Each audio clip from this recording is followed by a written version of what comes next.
Hello students, आइए मैं आज आपके लिए लाया हूँ solving Volterra first kind integral equation. ये हमारा पार्ट 5 है ऑफ द इंटीग्रल इक्वेशंस का जो हमारा प्लेलिस्ट बना हुआ है। आप दूसरे वीडियोस भी जाकर देख सकते हैं। It will increase your knowledge about integral equations, but for this video I am going to explain on how to solve Volterra first kind of integral equations. By the way, this topic is relevant for both JEE Advanced and Mains, because JEE Advanced में तो इस form के questions पूछे जाते हैं.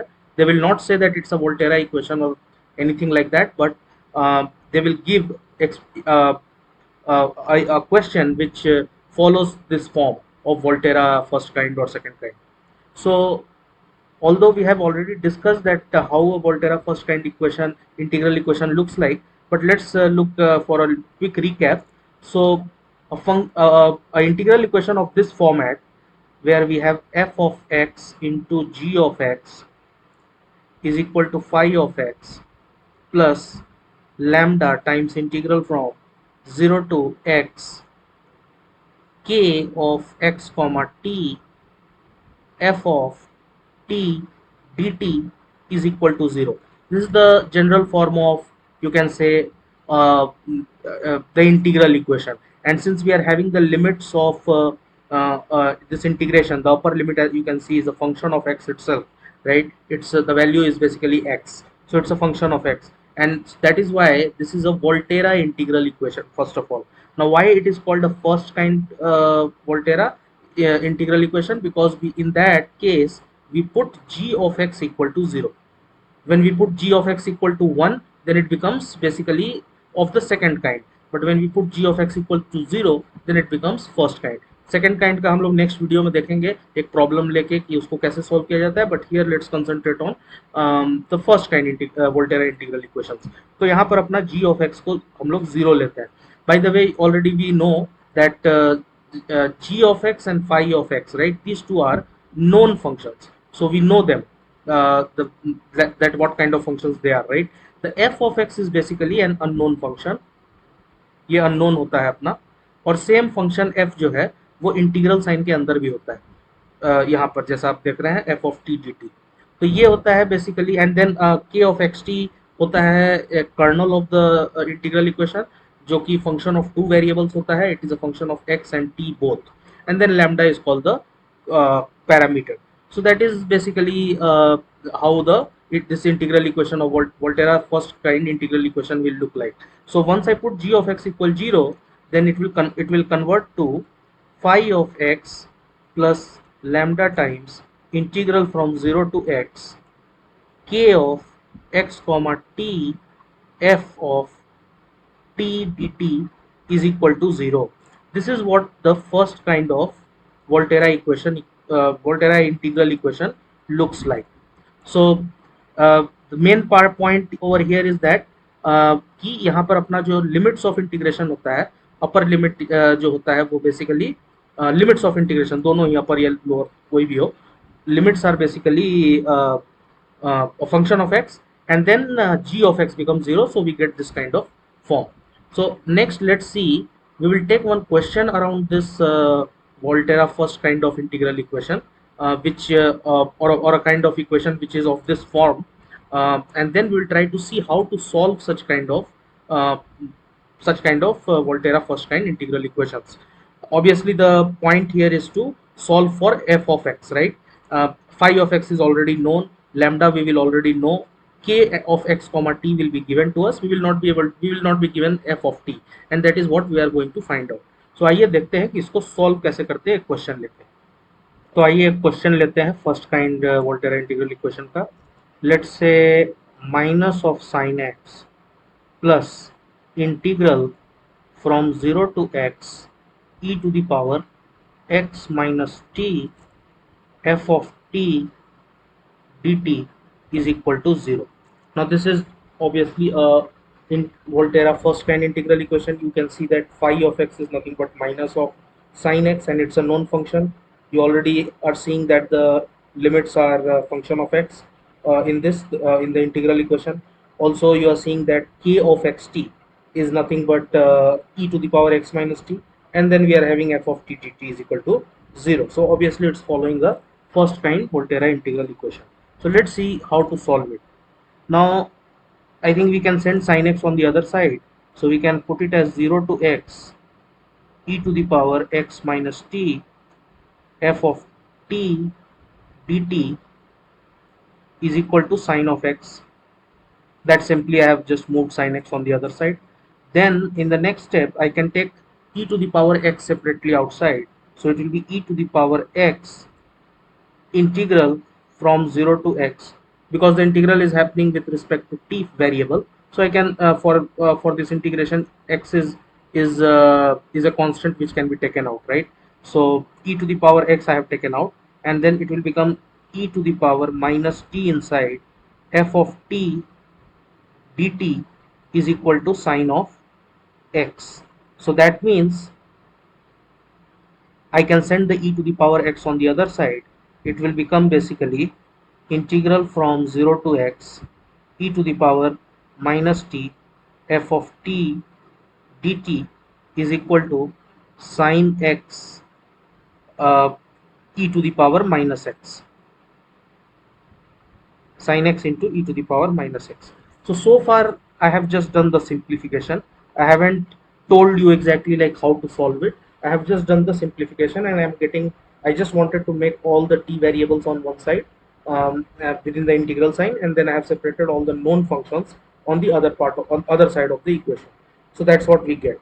Now from here we will have to do differentiation on both the sides. So remember, that's an important way of solving Volterra first kind integral equation. First we do the differentiation with respect to x. So we'll find d by dx on both the sides of the equation. So let's see that. So after this step we will do d by dx of integral from 0 to x e to the power minus t f of t dt, and this side it will be d by dx of e to the power minus x into sine of x. So that is my equation that will turn out if I put d by dx on both the sides of the equation. So now let's solve the left hand side first. Now the left hand side can be simply solved by the Leibniz way of differentiation of integrals, and for that also there is a video available. You can go and watch that video for better understanding. Here I will just do a recap or write the quick formula for it. We have already seen that if the integral is between alpha of x, where alpha is of x is a function of x, to beta of x, where beta is a function of x, and then we have f of t dt, and we are trying to find d by dx of this entire integral. So it will come out to be f of beta of x, means value of f at beta of x, into beta dash x, which means d beta x by dx, minus f of f at alpha of x into alpha dash of x. This is what the Leibniz differentiation of the definite integral tells us. So if I apply the same logic on the left hand side of the equation, I will be getting, since alpha of x is 0, so alpha dash x anyway you see over here will become 0. So this part of the equation will go off. I mean the one which is associated with the lower limit can be discarded, because alpha dash because alpha of x is basically a constant, it's 0. So alpha dash x is going to be 0. So now we are left with basically f of beta of x. So f of beta of x in this case is the function is basically e to the power minus t e to the power minus t f of t, right?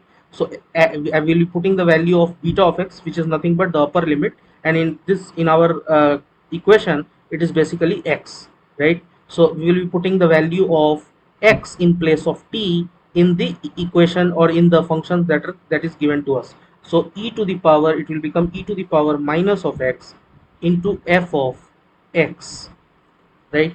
And then beta dash x, which means my beta of x is x over here. So beta dash x will be d by dx of x, which will be just 1. So I can simply multiply it with 1, ultimately getting basically e to the power minus x into f of x.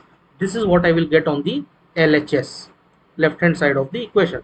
Now on the right hand side of the equation, it will be d by dx of e to the power minus x into sine x. So that's a simple differentiation, and I will get, if I want to do e to the power minus x into sine x and dy dx of that, I can first differentiate e to the power minus x, giving me minus of e to the power minus x into sine of x, and then I can differentiate sine x keeping e to the power minus x constant, so plus e to the power minus x into sine of x. So now that I have got the right hand side also solved and the left hand side also solved, it's just a matter of equating. On the LHS I had e to the power minus x f of x, and on the right hand side I am getting minus of e to the power minus x into sine x plus e to the power minus x into sine x. I can take e to the power minus x as a common outside, and then it will be cos of, sorry, here I think when we are taking e to the power minus x as constant, sine x has to be differentiated, so it will become cos of x. The differentiation of sine x is cos of x. So it is e to the power minus x into cos of x. So basically, if I take out e to the power minus x as a constant, it will be cos of x minus sine of x. So now you see that e to the power minus x will cancel out from both the sides, and we get what was required, which is equal to f of x is equal to cos of x minus sine of x, and that is the function that we were looking at. That what is the f of x function? So we are getting it as cos of x minus sine of x. Now we can obviously do the verification of this by putting it back into f of t, which means we can solve the integral 0 to x e to the power x minus t into cos of t minus sine of t dt, and you will see that that will be ultimately turning out to be plus of sine x, which will get added to minus sine x to give you 0. So you can just check back that answer for verification. But the major point that was important over here was that we did the differentiation on both the sides, and that helped us, and then we applied Leibniz rule of differentiating the integral, and that actually gave us the fx outside, right? I mean, earlier we were having f of t and that was inside the integral, but now I'm getting f of x outside, and that actually is helping me to get solve for f of x. So this is how we solve Volterra first kind integral equation. In the next video, I will be taking the case of Volterra's second kind integral equation, and we will see how to solve it. Also, there has been a question on this kind of exactly the second kind Volterra integral equation in the JEE Advanced. So we will bring that question also, and we will the method of solving we would have already discussed by then. So it will be just a matter of solving it and having a practice around that. So we will be solving that problem as well. So for now, this is what this video talks about, solving the first kind of Volterra integral equation. Hope you enjoyed the video and got good understanding of the integral equations. Please share this video. Please like and subscribe to our channel for more content around JEE Advanced, JEE Mains, and also share with your friends whoever is in need of such kind of content. So keep learning, keep enjoying, and have a great day. Thank you.